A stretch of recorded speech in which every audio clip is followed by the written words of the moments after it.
একাত্তরের গণহত্যায় ক্ষমা চাওয়ার বিষয়ে বাংলাদেশের সাথে আলোচনা অব্যাহত রাখার আশ্বাস দিয়েছেন ঢাকায় সফররত পাকিস্তানের পররাষ্ট্র সচিব আমনা বালুচ। এক ব্রিফিংয়ে পররাষ্ট্র সচিব জসিমউদ্দিন জানিয়েছেন, বাংলাদেশে আটকে পড়া 4 লাখ পাকিস্তানিদের ফিরিয়ে নেওয়ার ব্যাপারেও আলোচনা হয়েছে। এছাড়াও মুক্তিযুদ্ধের ক্ষতিপূরণ হিসেবে $400 মিলিয়ন এবং 70-এর ঘূর্ণিঝড়ে ক্ষতিগ্রস্ত দেশ হিসেবে বিদেশি অনুদান পাওয়া $200 মিলিয়ন ফেরত চেয়েছে বাংলাদেশ। বিস্তারিত ইমদাদুল্লাহ বাবুর রিপোর্টে। দীর্ঘ 15 বছর পর দ্বিপাক্ষিক সম্পর্কের বরফ গলানোর উদ্যোগ নিল ঢাকা ইসলামাবাদ। 2010 সালের পর রাষ্ট্রীয় অতিথি ভবন পদ্মায় প্রথমবারের মতো দুই দেশের পররাষ্ট্র সচিব পর্যায়ের বৈঠক অনুষ্ঠিত হলো। বৈঠকে বাংলাদেশের নেতৃত্ব দেন পররাষ্ট্র সচিব মোহাম্মদ জসিমউদ্দিন আর পাকিস্তানের পক্ষে দেশটির পররাষ্ট্র সচিব আমনা বালুচ। প্রায় 3 ঘণ্টা ধরে চলে দ্বিপাক্ষিক রুদ্ধদ্বার এই বৈঠক শেষে সার্কভুক্ত দেশগুলোর হাই কমিশনার ও রাষ্ট্রদূতদের সমন্বয়ে আয়োজন করা হয় মধ্যাহ্নভোজের। পরে পাকিস্তানের পররাষ্ট্র সচিব সৌজন্য সাক্ষাৎ করেন পররাষ্ট্র উপদেষ্টা তৌহিদ হোসেনের সাথে। বেরিয়ে যাওয়ার সময় তিনি বলেন, দীর্ঘদিনের জটিলতা কাটিয়ে বাংলাদেশ সফরে আসতে পেরে আনন্দিত তিনি।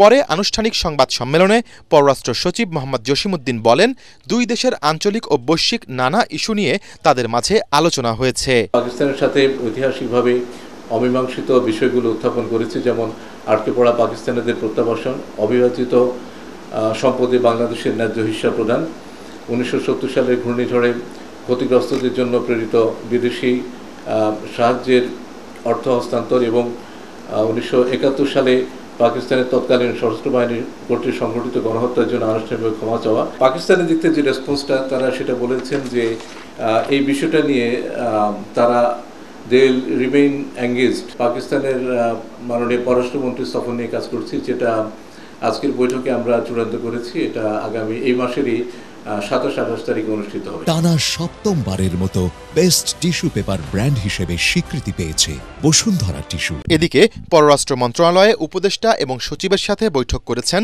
ঢাকায় সফররত যুক্তরাষ্ট্রের দক্ষিণ ও মধ্য এশিয়া বিষয়ক উপসহকারী পররাষ্ট্রমন্ত্রী নিকোল চুলিক এবং পূর্ব এশিয়া ও প্রশান্ত মহাসাগরীয় আঞ্চলিক উপসহকারী পররাষ্ট্রমন্ত্রী অ্যান্ড্রু হেরাপ। তবে বৈঠকের বিষয়ে গণমাধ্যমের সামনে মুখ খুলতে রাজি হননি তারা। পররাষ্ট্র সচিব এ বিষয়ে সাংবাদিকদের জানান, আলোচনা হয়েছে দ্বিপাক্ষিক বাণিজ্য ঘাটতি কমানোর বিষয়ে। আমাদের এই সরকারের যে চলমান সংস্কার কার্যক্রম সেটা নিয়ে কথা বলেছি, সামনে যে নির্বাচন সেই নির্বাচন নিয়ে কথা বলেছি, ইউএসএইডের যে সহযোগিতা সেটার পুনর্বিবেচনার কথা বলেছি। বিশেষ করে স্থান পেয়েছে রোহিঙ্গা প্রত্যাবাসন। এছাড়া অর্থনৈতিক সহযোগিতার যেই বিষয় সেই বিষয়ে আলোচনাকালে অন্যান্য বিষয়ের মধ্যে সম্প্রতি যে আরোপিত উচ্চ শুল্ক সেটা নিয়ে আমরা আমাদের কনসার্নটা বলেছি। পাকিস্তান ও যুক্তরাষ্ট্রের সাথে বন্ধুসুলভ সম্পর্ক চায় বাংলাদেশ বলেও জানিয়েছেন পররাষ্ট্র সচিব। ইমদাদুল্লাহ বাবু, এটিএন বাংলা, ঢাকা। সংস্কার সবার কাম্য, তবে দীর্ঘ সময় নিলে পরিবর্তনের আকাঙ্ক্ষা স্তিমিত হয়ে পড়বে বলে মন্তব্য করেছেন বিএনপির স্থায়ী কমিটির সদস্য নজরুল ইসলাম খান। সংস্কার বিষয়ে জাতীয় ঐকমত্য কমিশনের সাথে বৈঠকে আলোচনার মাধ্যমে যৌক্তিক বিষয়ে ঐকমত্যে পৌঁছানোর আশাবাদ ব্যক্ত করে বিএনপি। এ সময় ঐকমত্য কমিশনের সহসভাপতি প্রফেসর আলী রিয়াজ বলেন, স্থায়ী গণতান্ত্রিক ব্যবস্থা প্রতিষ্ঠায় জাতীয় সনদ তৈরি করাই কমিশনের মূল উদ্দেশ্য। কামরুজ্জামান রাজীবের রিপোর্ট। প্রস্তাবিত সংস্কারের বিষয়ে ঐকমত্যে পৌঁছতে রাজনৈতিক দলগুলোর সাথে দ্বিতীয় দফায় আনুষ্ঠানিক বৈঠক শুরু করেছে জাতীয় ঐকমত্য কমিশন। জাতীয় সংসদের এলডি হলে প্রথম দিনে অংশ নেয় বিএনপি। বৈঠকের সূচনা বক্তব্যে ঐকমত্য কমিশনের সহসভাপতি প্রফেসর আলী রিয়াজ বলেন, দেশের বৃহত্তর রাজনৈতিক দল হিসেবে বিএনপি রাষ্ট্র সংস্কারের ক্ষেত্রে অগ্রগামী ভূমিকা পালন করছে। সংস্কার বিষয়ে অন্তর্বর্তী সরকারের উদ্যোগে বিএনপির সহযোগিতা উৎসাহব্যঞ্জক। আমাদের লক্ষ্য হচ্ছে একটি জাতীয় সনদ তৈরি করা, যাতে করে আমরা বাংলাদেশে একটি স্থায়ী গণতান্ত্রিক ব্যবস্থা প্রতিষ্ঠা করতে পারি। বারবার আমরা দেখেছি যে গণতন্ত্র কেবল হোঁচট খেয়েছে তা নয়, একটি ব্যক্তিতান্ত্রিক স্বৈরতন্ত্র প্রতিষ্ঠিত হয়েছিল এই দেশে।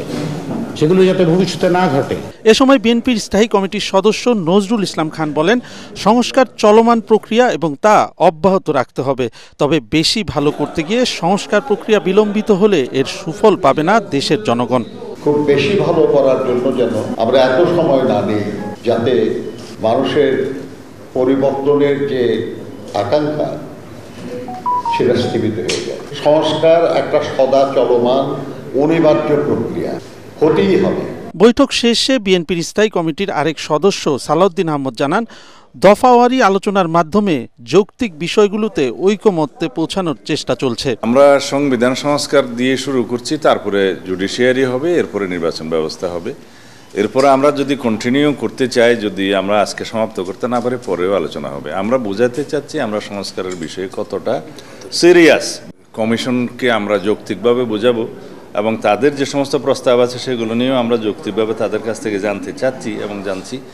যেটা যৌক্তিক সেটা জাতির কল্যাণের দিকে লক্ষ্য রেখে আমরা সেটা অবশ্যই বিবেচনা করব। চূড়ান্ত লক্ষ্যে পৌঁছতে আলোচনা অব্যাহত থাকবে বলেও জানান বিএনপির এই নেতা। কামরুজ্জামান রাজীব, এটিএন বাংলা, ঢাকা। মৌলিক সংস্কার ও গুম খুনের বিচারের ওপরই নির্ভর করছে নির্বাচনের দিনক্ষণ, এমন মন্তব্য করে জামায়াতে ইসলামীর আমির ডাক্তার শফিকুর রহমান বলেছেন, সংস্কার ছাড়া নির্বাচন হলে গণতন্ত্রের শক্ত ভিত তৈরি হবে না। ইউরোপ ও যুক্তরাজ্য সফর নিয়ে সংবাদ সম্মেলনে এসব কথা বলেন তিনি। জানান, লন্ডনে খালেদা জিয়া ও তারেক রহমানের সাথে সাক্ষাৎটি ছিল সৌজন্যমূলক। সুনির্দিষ্ট ইস্যু নিয়ে কথা না হলেও বাদ পড়েনি রাজনৈতিক নানা আলোচনা। বিস্তারিত জানাচ্ছেন একরামুল হক সায়েম। ইউরোপীয় ইউনিয়নের আমন্ত্রণে বেলজিয়াম সফরে যান জামাতের আমির ডাক্তার শফিকুর রহমানের নেতৃত্বে দলের প্রতিনিধিরা। একই সাথে তারা যান যুক্তরাজ্যেও। সফরের বিষয় জানাতে রাজধানীর একটি হোটেলে সংবাদ সম্মেলন করেন জামাতের আমির। জানান, বাংলাদেশের গণতন্ত্রকে টেকসই করতে সহায়তা চেয়েছেন ইউর কাছে। ৬টি কর্তৃপক্ষের সাথে গুরুত্বপূর্ণ আলোচনায় মিলিত হয়েছি। এ সময় আগামী রোজার আগে জামাত নির্বাচন চায় একদিন আগে করা তার এমন বক্তব্যের ব্যাখ্যা দেন আমিরে জামাত।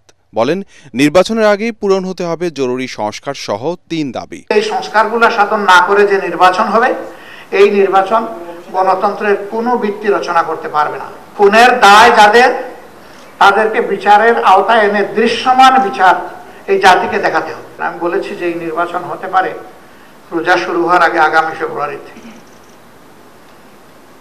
আমি আবার বলছি, এটা তখনই হতে পারে যখন এই শর্তগুলো পূরণ হবে। রাজনৈতিক দলগুলা যত তাড়াতাড়ি এবং যত আন্তরিকভাবে সংস্কারের সহযোগিতা করবে, তত তাড়াতাড়ি নির্বাচনের পরিবেশ তৈরি হবে। মানুষের যে আকাঙ্ক্ষা, যে প্রত্যাশা, যে দাবি, যে সংস্কারের মধ্য দিয়ে নির্বাচনের সুষ্ঠু পরিবেশ তৈরি করা হোক, সে দাবি পূরণ না হওয়ার কারণে নির্বাচন অনিশ্চিত হয়ে পড়বে এবং তার দায় রাজনৈতিক দলগুলোকে দিতে হবে। নির্বাচনে আওয়ামী লীগের অংশগ্রহণের বিষয়ে সফরে ইউর পক্ষ থেকে জানতে চাওয়া হয়েছে কিনা এমন প্রশ্নেরও জবাব দেন ডাক্তার শফিকুর রহমান। তারা তো নির্বাচনের জান কবজ করেছেন, এমনকি জনগণ তো বলে যে তাদের ভোটাররা, তাদেরকে যারা সমর্থন করে, ওরাও নির্বাচনের প্রতি এতটা আস্থা হারিয়ে ফেলেছিল, তারাও ভোট দিতে যায়নি। This is fact. তা সেই রকম একটা দলকে এই মুহূর্তেই বাংলাদেশের জনগণ গ্রহণ করবে কিনা এবং আওয়ামী লীগও তাদের মানসিকতা পরিবর্তন করেছে কিনা, সেটা বিশাল প্রশ্ন। একথা বলার পরে তারা আর কিছু বলেননি। এছাড়া লন্ডনে বেগম খালেদা জিয়া ও তারেক রহমানের সাথে বৈঠকে কি আলোচনা হয়েছে জানতে চান সাংবাদিকরা। দুইজন বাংলাদেশি মানুষ চা খাইতে গেলে একজনের সাথে আরেকজনের কোনো পরিচয় নাই, শুরু করে দেয় আমাদের দেশের রাজনীতির কথা। আর আমরা দুই দলের দায়িত্বশীল নেতৃবৃন্দ এক জায়গায় বসবার রাজনীতির কোনো কথা হবে না, এটা কি বাস্তব? এটা বাস্তব না। কথা তো হয়েছে, কিন্তু আমরা সুনির্দিষ্ট কোনো বিষয়ে কথা বলিনি। কখন নির্বাচন হবে, কিভাবে নির্বাচন হবে, বিচার প্রক্রিয়া কিভাবে হবে না হবে, বিভিন্ন বিষয় নিয়ে আমরা সাধারণ আলোচনা করেছি। ওইটা ডিসিসিভ কোনো ডিসকাশন ছিল না। ইকরামুল হক সায়েম, এটিএন বাংলা, ঢাকা।